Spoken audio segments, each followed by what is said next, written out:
Le forum du studio Kalamgou. Le forum du studio Kalamgou. Le forum du studio Kalamgou. Le forum du studio Kalamgou. Le forum du studio Kalamgou. Le forum du studio Kalamgou. Le forum du studio Kalamgou. Le forum du studio Kalamgou. Le forum du studio Kalamgou. Le forum du studio Kalamgou. Mesdames et messieurs, bonsoir et bienvenue dans ce rendez-vous hebdomadaire du studio Kalangu, le forum de la presse. L'émission qui se consacre au décryptage des sujets ayant dominé l'actualité de la semaine. Ce soir, nous parlerons d'abord sur le plan éducatif de la grève des enseignants contractuels du secondaire et de la formation professionnelle et technique qui entame depuis lundi 11 janvier 2021 une grève de 6 jours sur l'ensemble du territoire national pour exiger du gouvernement la satisfaction de leurs plateformes revendicatives restées en souffrance depuis quelque temps. Sur le plan sanitaire, l'épidémie de la méningite qui sévit à Myria, dans la région de Zender, et où 350 cas ont été détectés. Et sur le plan politique, nous aborderons aussi dans ce forum la déclaration rendue publique par la coalition CAP 2021 relativement aux élections locales, législatives et présidentielles premier tour. Et enfin, nous évoquerons l'opérationnalisation de la zone de libre-échange continentale ZLECAf à partir du 1er janvier 2021. Pour donc échanger autour de ces questions, j'ai le plaisir de recevoir dans ce studio Maimouna Diado, journaliste freelance. Bonsoir Maimouna. Bonsoir Fatih. Donc Gary Amadou, journaliste donc au quotidien La Nation. Bonsoir Gary. Bonsoir. Et Hassan Boukar, journaliste à la radio alternative. Bonsoir Hassan. Bonsoir. Donc merci donc de participer à ce forum de la presse. Je suis Fatih Zakari à la présentation.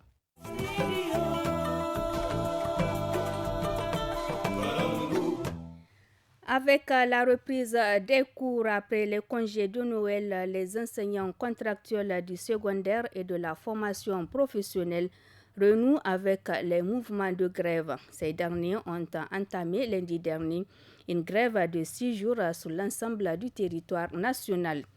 Les revendiquent le recrutement sans concours des contractuels au-delà de 15 ans d'exercice ou encore la mise en solde de plusieurs d'entre eux. Des précisions avec Amadou Issa Suleiman, le coordinateur de la Fédération des syndicats des enseignants du secondaire et de la formation professionnelle et technique. Il est joint au téléphone par Assoumane China.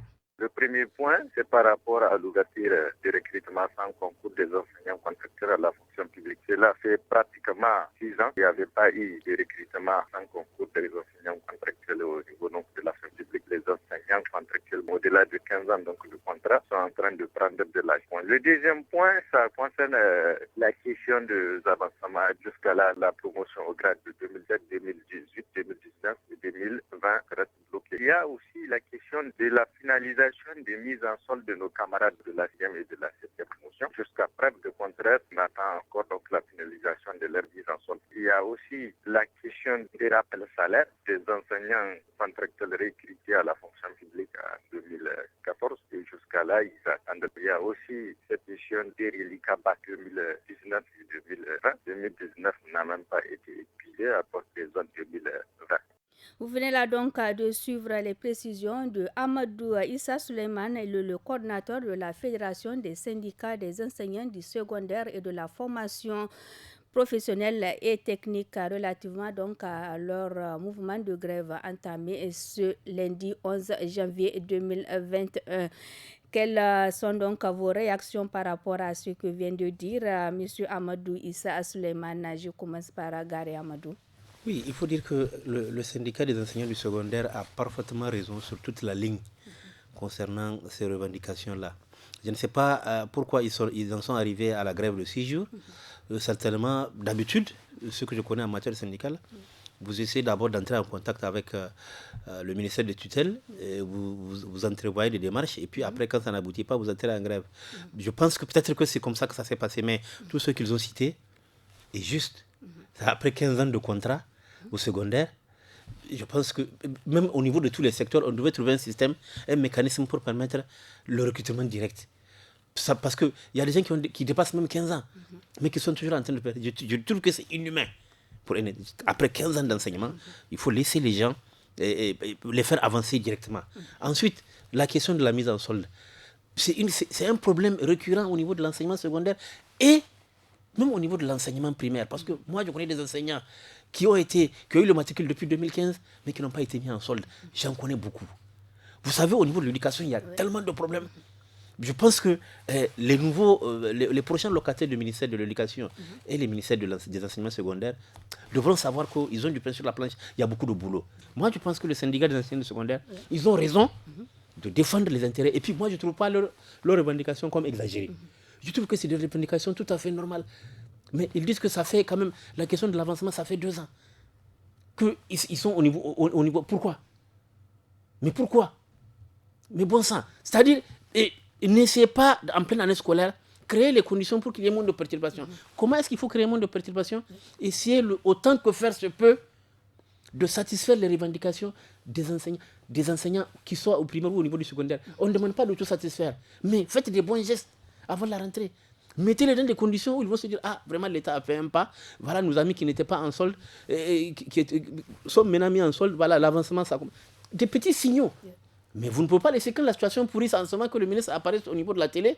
Il fait un point de presse pour dire que non, tout va bien, tout va bien. Non, ça ne va pas. Ça ne va pas au niveau de l'enseignement secondaire. Et il y a beaucoup de problèmes au niveau de l'enseignement primaire. Et là, j'interpelle le nouveau ministre qui vient de prendre le relais pour lui dire qu'il ne faut pas qu'on lui raconte au niveau du ministère qu'il n'y a pas de problème au niveau de l'éducation. Il y a des problèmes. Ces problèmes sont visibles. Il ne faut pas partir loin, rien que dans la ville de Niamey. Donc, rien que dans la ville de Niamey, faites un tour, prenez des gens, faites un tour au niveau des écoles. Vous allez voir ce que vous allez voir. Vous allez voir des choses, des situations inimaginables. Vraiment, j'interpelle le gouvernement à appeler le syndicat des enseignants des secondaires à venir s'asseoir et à faire des propositions qui peuvent être rapidement mises en œuvre. Voilà. Mme Diado, quelle réaction par rapport à la grève des enseignants contractuels de la formation professionnelle? Je rejoins ce que mon prédécesseur a dit, Garé. Finalement, c'est une réalité. L'éducation au Niger est paralysée parce que tout simplement, il y a des choses qu'on ne prend pas en compte. Ça veut dire qu'aujourd'hui, vous ne pouvez pas employer, vous ne pouvez pas faire travailler un père de famille ou une mère de famille durant 15 ans et qui n'a pas de matricule. Et vous voulez que cette bonne personne continue, après avoir espéré durant des années, continuer à travailler dans ces conditions. Ça ne peut pas se faire. Mais quel sera le rendement? Est-ce qu'il y aura un rendement efficace? Il n'y aura pas de rendement positif efficace. Donc, vraiment, ce que Garé a dit, c'est l'essentiel. Appeler ces enseignants, le syndicat, sur la table de négociation. Je crois que ce qu'ils ont demandé, c'est raisonnable et ça peut être arrangé pour la bonne marche de l'école. Et ensuite, on ne peut pas aujourd'hui donner des matricules aussi combien d'années et que ces enseignants se retrouvent sans solde. C'est impensable, en fait. On se demande comment est-ce que ceux-là qui doivent réfléchir, qui doivent amener un plus au niveau du secteur de l'éducation, se permettent d'ignorer certaines choses. Ce n'est pas ignorer, peut-être qu'ils font ça même exprès, je me dis. Parce qu'aujourd'hui, vous ne pouvez pas donner un matricule à quelqu'un et le laisser sans solde durant combien d'années? Ça ne peut pas se faire. Et aujourd'hui, nous craignons pour l'avenir de nos enfants, pour l'avenir des enfants du Niger. Parce qu'il faut une bonne éducation pour ces enfants. Et comment est-ce qu'il faut faire pour qu'il y ait une bonne éducation? C'est vraiment de créer les conditions pour que ces enseignants soient mis dans leurs droits et dans de bonnes conditions de travail et d'études. Et de travail autant pour moi, et de vie. Parce que sans vie, sans que les conditions ne sont pas améliorées au niveau donc, de leur situation sociale, je ne pense pas que l'éducation à leur niveau aussi sera arrangée. Il faut arranger d'abord le petit pain, le petit truc. Oui, il faut les mettre dans leurs droits pour que demain, ces enseignants aussi puissent prendre conscience que nous sommes dans notre droit. Maintenant, ce qui nous reste à faire, c'est vraiment de faire en sorte que l'éducation marche. Donc voilà, moi, ce que j'ai à dire.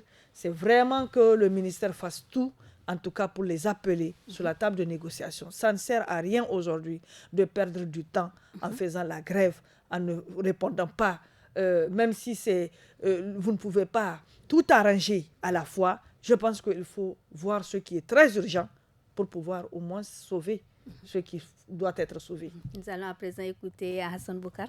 Merci beaucoup. Je pense que la première chose qui m'interroge, moi, c'est déjà le choix du contrat. Oui. Au début des années 90, certaines institutions comme le FMI avaient dit à l'époque, à travers les programmes d'ajustement structurel, qu'un enseignant coûte cher et qu'il fallait avoir d'autres catégories d'enseignants. Petit à petit, on est arrivé au contrat. Ça fait aujourd'hui une trentaine d'années. En 30 ans, l'école a eu le temps de s'essouffler. Elle est aujourd'hui presque à terre. Tous les citoyens de ce pays observent. On a presque laissé les syndicats se battre seuls. Parce que cette question, ce n'est pas simplement une question corporatiste. C'est aussi de l'avenir de l'école qu'il s'agit. Aujourd'hui, je crois qu'on a eu suffisamment de temps pour nous rendre compte qu'avec le contrat, ça ne peut pas marcher. Vous avez une catégorie d'enseignants qui font le même travail que les autres, mais ne sont pas payés au même niveau. Ça pose une question de droit. C'est une rupture, je crois, par rapport aux autres. Ce n'est pas normal.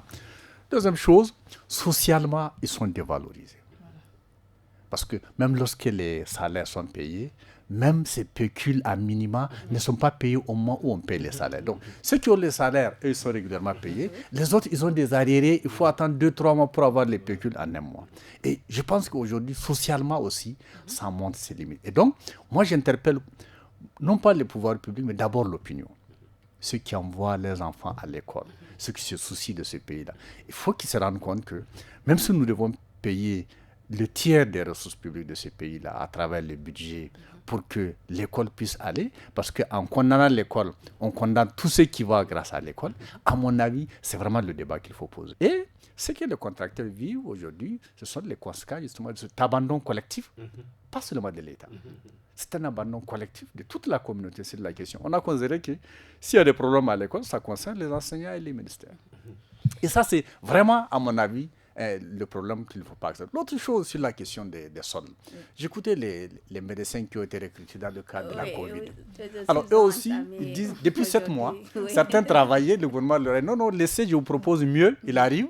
Ils sont recrutés officiellement.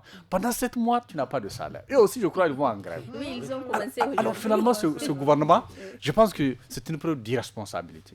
Mais une des choses qui me choque, c'est l'absence de l'opinion, en fait, des citoyens de ces pays. La santé, l'éducation, il faut qu'on se rende compte que c'est vraiment des secteurs sensibles pour lesquels nous devons tous nous mobiliser. Mais cela, on ne le fait pas. Et donc, sur l'école, franchement, moi, je suis fatigué d'interpeller un ministre. Je pense que c'est vraiment l'opinion qu'il faut interpeller. Il faut que ceux qui pensent que leurs enfants vont aller à l'école pour apprendre et un jour être ceux qui vont servir ce pays, il faut qu'ils se soucient de l'école.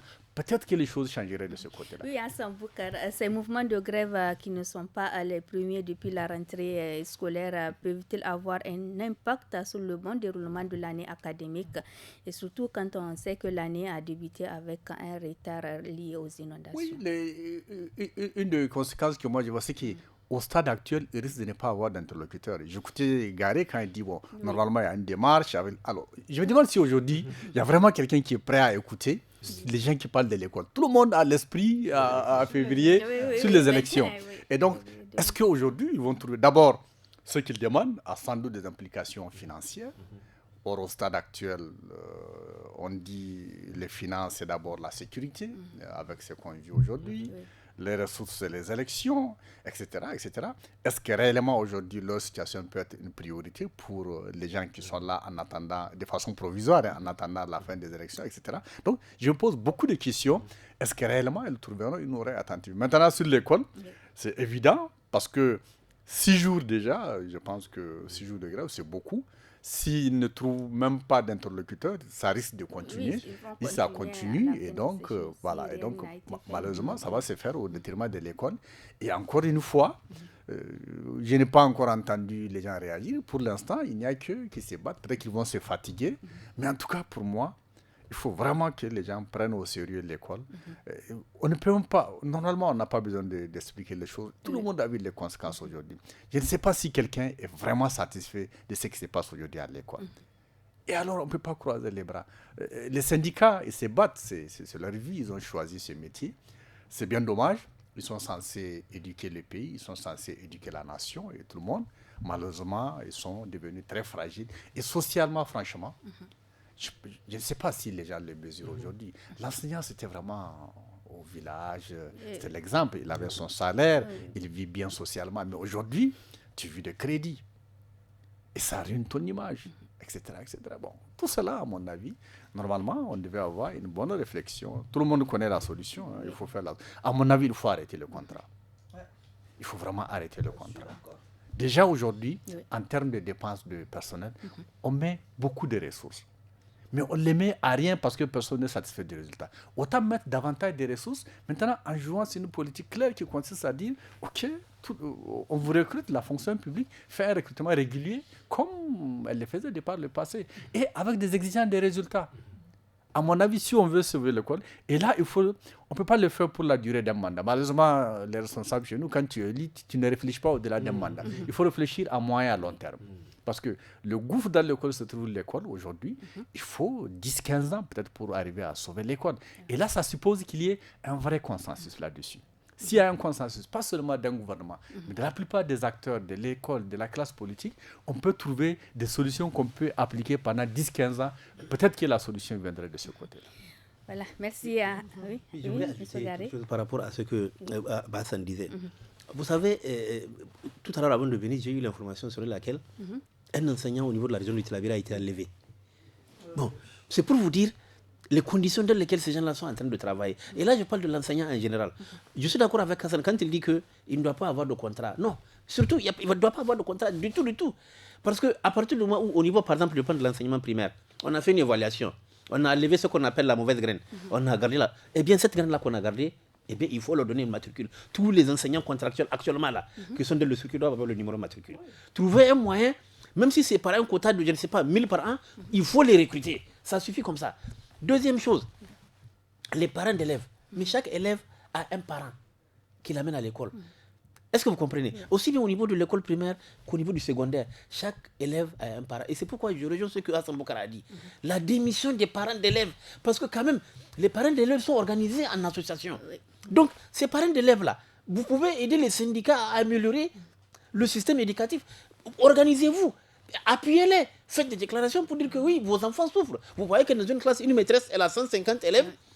Mais écoutez, dites que non, ce n'est pas possible. Elle ne peut pas donner un enseignement de qualité. Comment elle va faire? 150 élèves dans une classe. Parfois, qui sont 4 sur une table, ou certains sont par terre, rien qu'à Niamey. Donc, voilà des situations pour lesquelles les parents d'élèves, c'est vrai, Hassan Boukara a raison, on doit les interpeller, on ne doit pas laisser les syndicats sur le chemin de la lutte pour l'amélioration du système éducatif.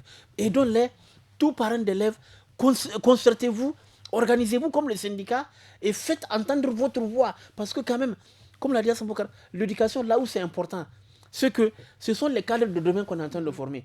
Et donc, c'est dès maintenant qu'il faut préparer pour que l'avenir soit meilleur. Merci. Il faut revenir sur l'ancien système. L'ancien système, c'est quoi? C'est les élèves et les enseignants qui sont formés au niveau de l'école normale et qui sortent après 2 ans avec leur matricule. Moi, je pense que c'est quand ça se passait, il n'y avait pas de problème. Mais aujourd'hui, c'est mettre fin à la contractualisation. Voilà, ceux qui sont déjà dedans, donnez-leur les matricules. C'est tout. Et qu'on en finisse. Et qu'on avance. Et oui, bien voilà. sûr. Et ensuite, le bureau, l'association des parents d'élèves, Oui. ça fait longtemps que l'association des parents d'élèves ne réagit plus. Mais c'est pas possible. Ne réagit plus. Il y a une association qui est là, qui doit défendre les causes de ces enfants. Mais aujourd'hui, Moi, je vois à la fois il n'y a pas... mais aussi le reste de l'opinion. Bien sûr, oui. Il y a l'association des parents d'élèves, mais tout le monde, presque chacun envoie son Voilà, enfant. nous entavons donc la deuxième partie du forum ça de la représente presse. les parents d'élèves. De la région de Zander, une épidémie de méningite s'est déclarée à Myriad, les villages de Diné et Geza, selon la direction régionale de la santé de Zander.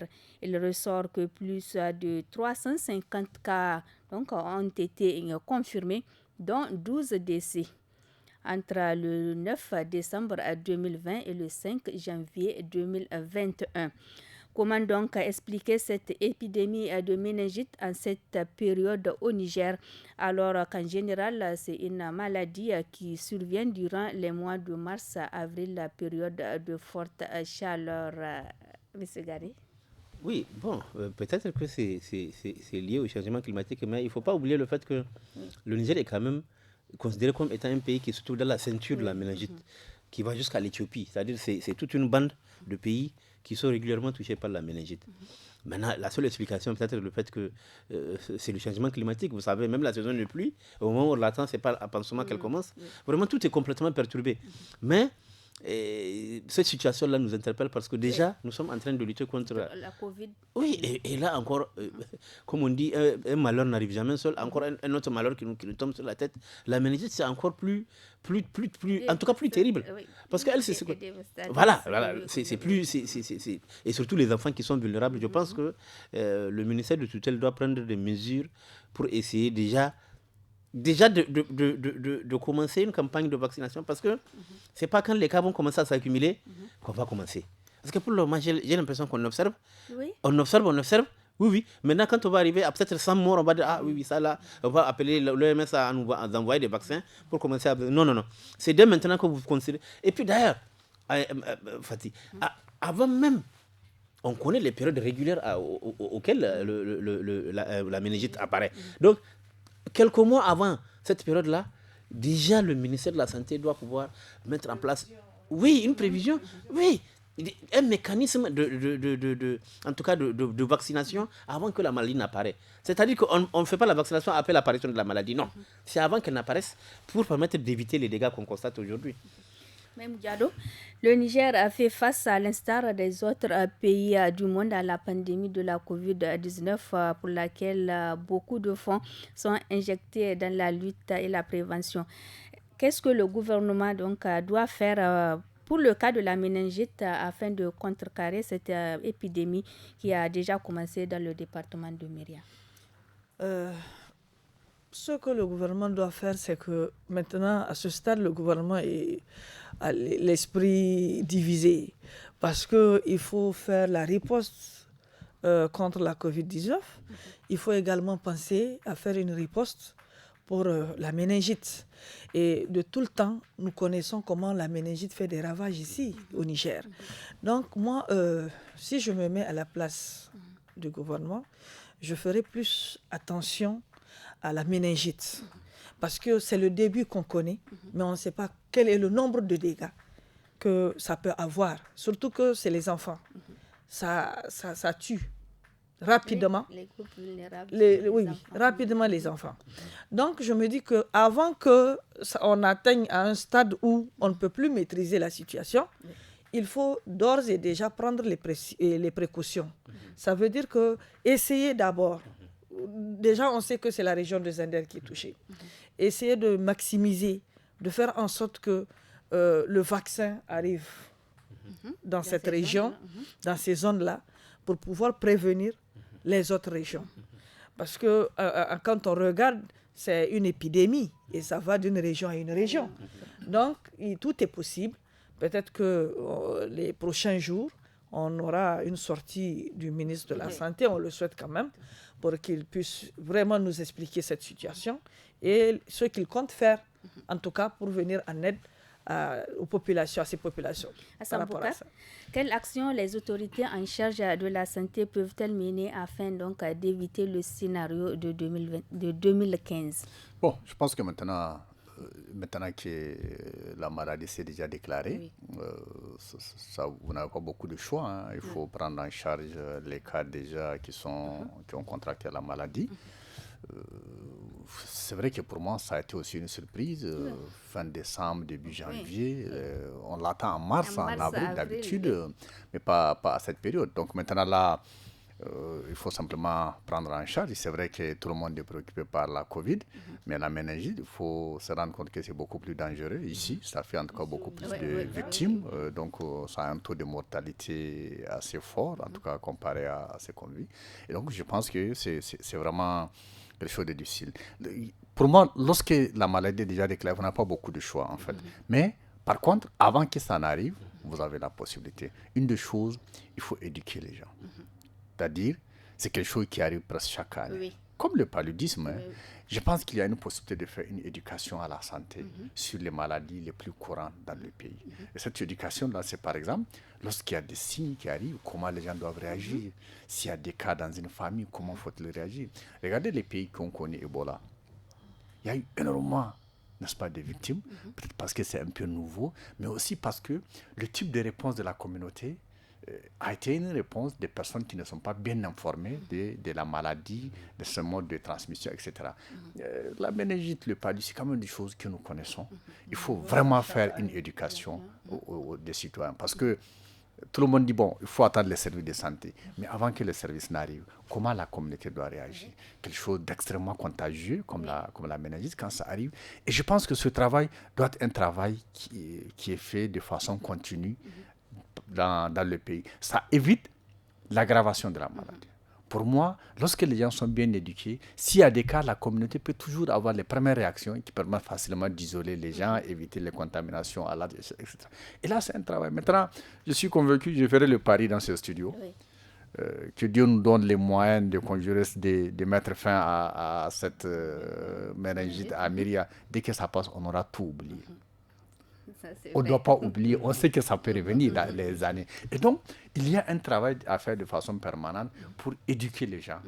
Si les gens sont bien éduqués sur le mode de transmission, sur les premières réactions à faire, je suis convaincu que la tâche serait facilitée pour l'État. Et là, les médias doivent jouer un rôle important dans ce sens. La communication, la sensibilisation, les médias peuvent jouer, en particulier la radio, parce que la radio, elle est un peu partout, et c'est l'un des médias les plus accessibles. Et donc, à mon avis, il y a vraiment un travail d'éducation à la santé qu'il faut faire. Et maintenant, on a la Covid, on ne sait plus qu'est-ce qui va arriver à l'avenir. Il faut vraiment faire l'éducation à la santé. Parce que ça devient comme une sorte de prévention, ça permet d'avoir les capacités à mieux réagir. Encore une fois, les pays qui ont connu Ebola, apparemment les gens étaient beaucoup plus faciles à mobiliser contre la Covid. Parce qu'ils savent, lorsqu'une pandémie se déclare, que ça peut avoir de graves conséquences. Et donc les gens sont préparés. Alors, à mon avis, il y a vraiment ce travail à faire, et c'est un travail de prévention. Merci Hassan Boukar. La coalition pour l'alternance politique CAP 2021 a rendu public le lundi dernier une déclaration de presse à Niamey sur le déroulement des élections du 13 et 27 décembre 2020. L'opposition politique réunie au sein de la coalition pour l'alternance politique CAP 2021 et ses alliés sollicitent l'annulation des résultats issus donc de certaines zones et la supervision des scrutins par l'armée, notamment dans les dites zones. Et qu'est-ce qui retient votre attention dans cette déclaration de l'opposition politique, Mme Diado? Ce que je peux retenir de cette déclaration de l'opposition CAP 2021, c'est que c'est les élections. Aujourd'hui, l'opposition demande l'annulation des résultats de certains, issus de certaines zones. Bon, je me dis que déjà, ça se trouve au niveau de la Cour constitutionnelle. Et je pense que, sauf si je ne sais pas, c'est la Cour constitutionnelle qui a le dernier mot. Parce qu'ils ont fait des recours de toutes les manières. Ils doivent attendre d'abord ces recours. Ils doivent attendre d'abord que la Cour constitutionnelle se prononce par rapport à ça. Et peut-être voir que, selon les recours, parce que je sais que les recours que l'opposition a déposés, se trouve cette situation de ces zones. Et donc, moi, je me dis que vraiment, l'opposition, je ne peux pas dire que l'opposition a tort aussi, mais c'est ce que l'opposition avance. Et nous attendons de voir donc la Cour constitutionnelle aussi, ce que ça va donner. Et en deuxième point également, c'est au niveau de, pas les élections, la supervision. Aujourd'hui, bon, par l'armée. Je me dis qu'il y a certaines choses que quand vous détenez des preuves, il faut brandir ces preuves-là. Il faut que l'opinion qui vous écoute sache que vous disiez que vraiment c'est une vérité que vous êtes en train de dire. Parce qu'on dit toute preuve que vous donnez peut être également interprétée d'une autre manière. Mais je me dis ça aussi, peut-être que l'opposition a ses preuves. et qu'en temps voulu, l'opposition va faire sortir ses preuves. Mais c'est également une manège de politique aussi, parce que l'opposition s'apprête à aller au deuxième tour. Donc il faut dès maintenant aiguiser les armes pour ne pas aller se retrouver dans un second tour face à un adversaire où peut-être on ne sait pas qui et qui feront le poids. Ça aussi, bon, je me dis que c'est l'opposition.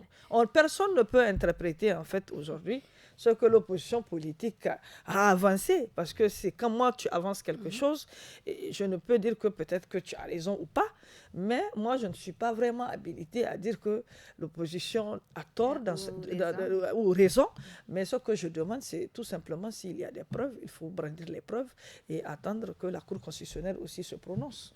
Gary Amadou, comment appréciez-vous les sollicitations de l'opposition politique? Oui, bon, la déclaration de l'opposition, vous savez, la seule particularité de la déclaration de l'opposition, c'est quand elle appelle l'armée à superviser les élections. Incroyable. Oui. Voilà des opposants. Non, c'est-à-dire que c'est ahurissant qu'on en arrive à des réflexions comme ça pour des démocrates. Est-ce que vous comprenez? Qu'est-ce qu'il faut faire alors? Donc, si je comprends bien, il s'agit de remplacer Issa Kassouna par un général de l'armée au niveau du bureau de vote, de mettre des militaires en tant que président du bureau de vote. Oui, je ne comprends pas. Parce que, à ce que je sache, l'armée déjà assure la sécurité des élections. Bon, cette nouvelle trouvaille de l'opposition, ça veut dire quoi? C'est-à-dire que c'est l'armée qui va organiser les élections? Et c'est des démocrates qui sortent ça? Sans honte, qui balancent ça à l'opinion publique, l'opinion nationale et internationale. Vous n'avez même pas honte de dire ça dans une déclaration, que l'armée supervise des élections. Vous avez entendu ça une fois? De quelle opposition politique africaine ou de la planète? Vous avez entendu ça une fois? Comment? Pour moi, je considère que cette déclaration, c'est une déclaration de défaite. Parce que si on analyse, Memoun l'a bien dit, mais vous demandez à ce que des élections soient annulées dans certaines zones, alors que vous avez déposé des recours. Les arrêts ne sont même pas sortis. Mais ça veut dire quoi? Ça va dans tous les sens. Et pendant que vous demandez à l'armée de superviser les élections, vous envoyez vos délégués, ce qui, au demeurant, est une bonne chose.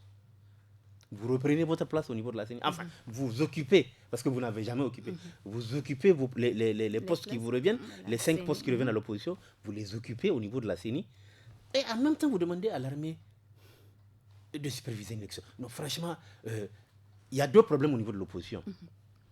Il y a une totale absence de stratégie, il y a une navigation à vue, et il n'y a pas de bons conseillers en communication au niveau de l'opposition. J'ai comme l'impression que les leaders se retrouvent dans une salle où chacun étale ses états d'âme, et puis on fait une déclaration, au lieu de demander l'avis de quelqu'un. Pourtant, ils ont des compétences. Il y a des compétences au niveau de l'opposition. Vous pouvez demander conseil aux gens. Quelqu'un va vous dire, ah non, cette partie-là où vous parlez de l'armée, moi je trouve que ce n'est pas une bonne chose. Je pense que ce n'est pas une bonne idée de mettre ça parce que ça peut être très mal interprété. Et voilà, effectivement, nous sommes en train d'interpréter les démocrates de l'opposition comme étant des gens qui sont nostalgiques des régimes militaires et qui pensent que seuls les militaires peuvent faire des bonnes choses. Parce qu'on a vu tous les trucs qu'ils ont dit, oui, parce que le militaire est ceci, cela, parce que le militaire est ceci. Oui, d'accord. Alors donc ça veut dire que vous n'êtes pas bon? Ça veut dire que les civils ne sont pas bons? Quand même, ce sont des civils aussi. Non. J'ai dit, il faut que l'opposition se ressaisisse. L'élection, ça se prépare. Ils n'ont pas préparé les élections. Vous comprenez? Ils sont restés à Niamey dans les salons, je le répète, dans les salons de Niamey, en train de multiplier les déclarations, on n'en compte plus. Mais quand on allait à l'intérieur du pays, n'est-ce pas, partir à la rencontre des militants, ils ne l'ont pas fait. Ils n'ont qu'à s'en prendre à eux-mêmes. Et maintenant, je pense que c'est une leçon. Ils doivent se préparer à affronter ce deuxième tour-là. C'est pour empêcher de... Je pense que l'opposition, elle souffre, je crois, de certaines positions qu'elle a eu à prendre de par le passé, qui sont quand même des positions contraignantes. Là, j'ai fait allusion, par exemple, quand ils demandent l'annulation des élections. Ils ont considéré que pour eux, le juge électoral n'en est pas un. Ils dénoncent le juge électoral, c'est-à-dire la Cour constitutionnelle, ils dénoncent la CENI. Ils ne croient pas à ces institutions-là. Ils considèrent que c'est des institutions qui sont infiltrées par le pouvoir. Et donc, aujourd'hui, il se trouve que ce juge-là est bien là, le juge constitutionnel, et c'est à lui qu'il faut faire recours. Je pense qu'ils ont déjà fait recours. Maintenant, quand ils disent il demande l'annulation des votes dans certaines zones. Alors, est-ce que la demande s'adresse à la Cour? Puisque la Cour, on ne lui parle pas comme ça, on lui soumet des dossiers. Est-ce que ça s'adresse peut-être à l'opinion pour dire nous ne sommes pas d'accord? Bon, dans tous les cas, ils ont leur cible, ça s'adresse à quelqu'un pour dire que, bon, parce que ça s'annule. Maintenant, du point de vue de ces élections qu'ils veulent annuler, mais aussi un peu ce qu'ils disent sur l'armée qui doit superviser, à mon avis, ils ont touché un vrai problème, mais peut-être dans la solution qu'ils proposent, une partie au moins de l'opinion ne les suit pas. Le vrai problème, c'est qu'il y a effectivement des zones de ce pays où les élections, organiser des élections pose un vrai défi. Lorsque des hommes en armes peuvent venir dans les urnes, la première question qu'on se pose avant de dire à l'armée de superviser, c'est que déjà les FDS sont censés sécuriser les bureaux. Mais est-ce que ces gens en armes viennent dans les bureaux en présence des FDS? Si les FDS ne sont pas là, ça veut dire qu'il y a peut-être une faiblesse de la présence des FDS dans ces zones. En ce moment, peut-être qu'il suffirait de renforcer la présence des FDS pour que les élections se passent dans de meilleures conditions. Mais le problème qu'il touche, c'est un vrai problème. Et ça n'a pas commencé aujourd'hui. Il y a des zones de notre pays dans lesquelles l'État lui-même n'est pas suffisamment présent, dans lesquelles les armes circulent. Et donc, les gens utilisent justement ces données de terrain et ils les convertissent en résultats dans des urnes. Et donc ça existe, ça n'a pas commencé aujourd'hui. Maintenant, est-ce que la solution, c'est de dire, bon, quand on dit amener l'armée pour superviser, je me pose des questions. Qu'est-ce que ça veut dire au fond? Est-ce que c'est eux qui s'installent à la place des agents de la CENI? Est-ce qu'ils sont là peut-être pour sécuriser? Si c'est pour sécuriser, normalement, c'est déjà la mission qui a été donnée au FDS. Et donc, ça veut dire qu'il faut vraiment le renforcer. Mais, encore une fois, pour moi, l'opposition, elle est dans une position assez contraignante parce que le type de positionnement qu'elle a choisi, y compris boycotter la CENI, avant de revenir vers la CENI, c'est quand même, ils ont placé haut la barre et à l'épreuve, ils se rendent compte qu'ils devaient peut-être amender certaines de leurs positions. Maintenant, la porte de sortie n'est pas tout de suite désignée et ça devient un peu contraignant. Donc, il y a cette déclaration à travers laquelle ils reviennent sur certaines choses que les observateurs, je crois, ont eu à dire déjà, sur le fait que les élections ne sont pas bien passées partout. Et il y a les attaques sur le fait que le régime a organisé justement la fraude, etc., qu'ils disent. Ils parlent par exemple d'achat de conscience. Voilà une chose sur laquelle je pense que pour moi, toute la classe politique est coupable. Le jeu de l'argent dans les élections. Jamais je n'ai entendu un parti le dénoncer sérieusement. Chacun se dit, je me mets dans le jeu. Qu'est-ce que ça veut dire? Il y a qui ont plus d'argent que moi. Ils ont plus de voix parce qu'ils ont plus d'argent. Et donc la solution, il faut que je cherche plus d'argent. Mais personne ne dénonce le jeu de l'argent dans les élections. Regardez le candidat du parti au pouvoir. Apparemment, c'est le plus riche. Oui. Regardez comment il a occupé le terrain électoral.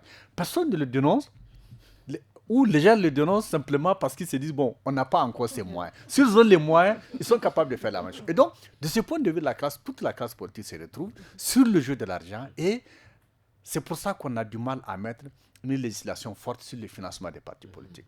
La souveraineté d'un pays, ça dépend aussi de comment les gens arrivent au pouvoir. Comment on promeut les dirigeants de ce pays. Si vous prenez de l'argent à gauche et à droite, dans les voisinages, etc., vous achetez les conseils, vous arrivez, il ne faut pas être soucieux de la souveraineté d'un pays. Et là, l'opinion, à mon avis, on devait vraiment travailler. Vous avez des pays dans lesquels le financement des partis politiques est assez contrôlé. Dites aujourd'hui combien d'argent Bazoum a mis, combien d'argent Seyni Omar a mis. Est-ce que nous sommes capables de le dire? Est-ce qu'il y a un législateur qui est capable de dire aujourd'hui, après un bon contrôle de leur comptabilité, pour dire voilà, ce n'est pas possible?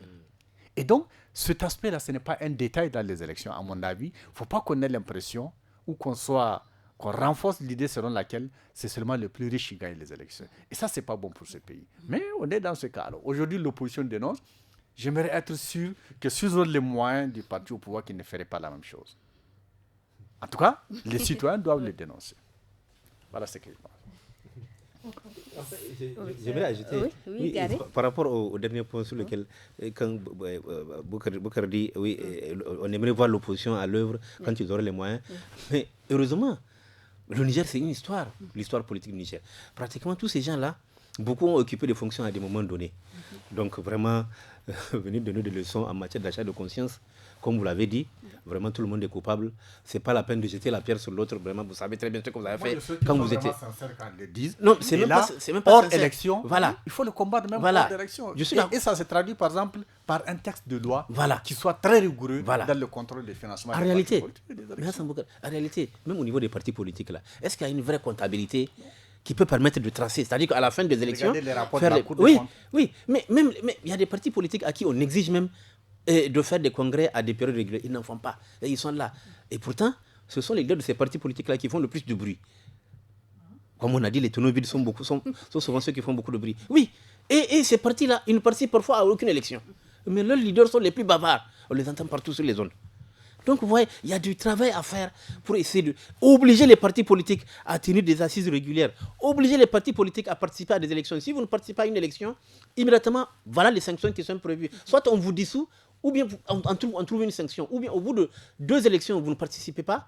C'est-à-dire que si, par exemple, on a fait les locales, les législatives, la présidentielle, vous devez participer au moins à une élection. Si vous ne participez pas, votre parti sera dissous. Ce sont des textes comme ça que le ministère de l'Intérieur devrait avoir. Dissous, peut-être que c'est déjà une position forte. Hein. Bon, pas d'accord, dissous, moi, en tout cas. Je suis peut-être dur à ça. Bon, moi je me dis, il y a des sanctions qu'il faut prévoir. C'est-à-dire, il faut les inciter à la qualité. Il faut les inciter à travailler. C'est-à-dire, on ne crée pas juste un parti politique et puis on va s'asseoir. Et puis dès que la campagne électorale va s'ouvrir, oui, j'apporte mon soutien à l'autre. Comme ça, dès qu'on va, je vais avoir 3 postes de conseiller, 3 postes de chargé de mission. Non. C'est-à-dire, c'est un jeu travaillons. C'est ce que j'ai dit. Moi, appliquons le texte au moins. Je considère que faire des élections propres, ça doit être le souci de tout le monde. De ce point de vue, une bonne partie des critiques qu'ils font, on peut le reverser dans la critique globale qu'on a tous eu à faire, hein, je crois, dans ce studio. Il y a des choses qu'on a eu à critiquer. C'est bien de critiquer. Mais je veux dire, au-delà des élections, je pense que la vie politique dans notre pays a vraiment besoin d'un coup de balle. Je vous donne l'exemple des partis qui, à l'épreuve des élections locales, législatives et présidentielles, n'ont aucun élu. Ces partis existent. Dites-moi, qu'est-ce qu'ils font entre 2 élections? Ils n'animent pas un espace public pour parler aux citoyens. Ils sont parfois rarement dans le débat public. Ils ne dictent pas leurs militants. Ils attendent la veille d'une élection pour dire qu'ils soutiennent quelqu'un. Certains n'ont même pas de siège. Bon, la question des sièges et tout ça. Mais en tout cas, pour moi, un parti, lorsque vous le créez, vous avez au moins des choses à partager avec le reste de l'opinion. Vous avez des idées, vous avez un projet de société. Mais si, après une élection, vous ne faites rien, vous attendez seulement la veille. Une élection, c'est juste un aspect dans la vie politique. On ne peut pas réduire toute la vie politique à une élection. Mais un parti doit avoir une existence entre 2 élections. Mais entre 2 élections, moi je comprendrais bien qu'un parti crée un journal et à travers un journal, il fasse connaître ses idées, qu'il puisse prendre position sur la vie publique, sur les questions d'éducation, de santé. Il n'y a pas que donne-moi tel poste, donne-moi telle enveloppe. Il y a l'éducation, il y a la santé. Qu'est-ce que vous dites sur l'éducation? Je pense qu'il y a vraiment, encore une fois, des choses à dire sur la classe politique. L'opposition a fait sa déclaration. Je pense que tout le monde est au moins d'accord sur le fait qu'il faut qu'il y ait des élections propres. Là, au moins, tout le monde est d'accord. Mais à mon avis, ils doivent davantage travailler pour convaincre l'opinion. Je pense qu'il y a suffisamment de comptes non soldés entre les acteurs politiques et nous, au point où, quand ils font une déclaration, on se pose beaucoup de questions. Merci, je voulais dire un mot concernant les partis politiques. Ce que je voulais dire, ce que Hassan Boukar avait évoqué, les partis politiques qui participent à des élections qui n'ont pas de conseillers. Mais au moins, ils ont participé. Mais sur les 150 formations politiques là, qu'on a sur l'échiquier national, là, ceux qui n'ont jamais participé. Ces élections-là, ils n'ont pas participé. Et pourtant, si vous fouillez au niveau des soutiens, au niveau des candidats de l'opposition, de la majorité, vous allez les trouver. Bon, voilà. Celui qui participe, qui n'a pas de conseiller, il a au moins le mérite d'avoir participé. Mais et les autres qui ne font rien, on va les laisser comme ça? On va arriver à l'année prochaine à 200 partis politiques? Non, il faut que ça s'arrête. Et ça sera plus d'une cinquantaine voilà. Nous sommes donc au terme du forum de la presse de ce vendredi 15 janvier 2021. Nous étions en compagnie de Maimouna Gado, journaliste freelance, Gare Amadou, journaliste au quotidien La Nation, et Hassan Boukara, journaliste à la radio alternative. La présentation, Fatih Zakari. La technique Seini Isaka et la réalisation Mustafa Ayouba. Merci à vous de nous avoir suivis. N'oubliez pas le programme des jeunes ce samedi et dimanche dès 17h avec l'actu des jeunes en 5 langues, suivi donc de tous à la FADA. Et à partir de 18h15, le forum en langue Hausa sur la prévention du Covid-19 dans les transports communs. Et le dimanche, à la même heure, le forum en germain sur l'impact économique des inondations à Niamey.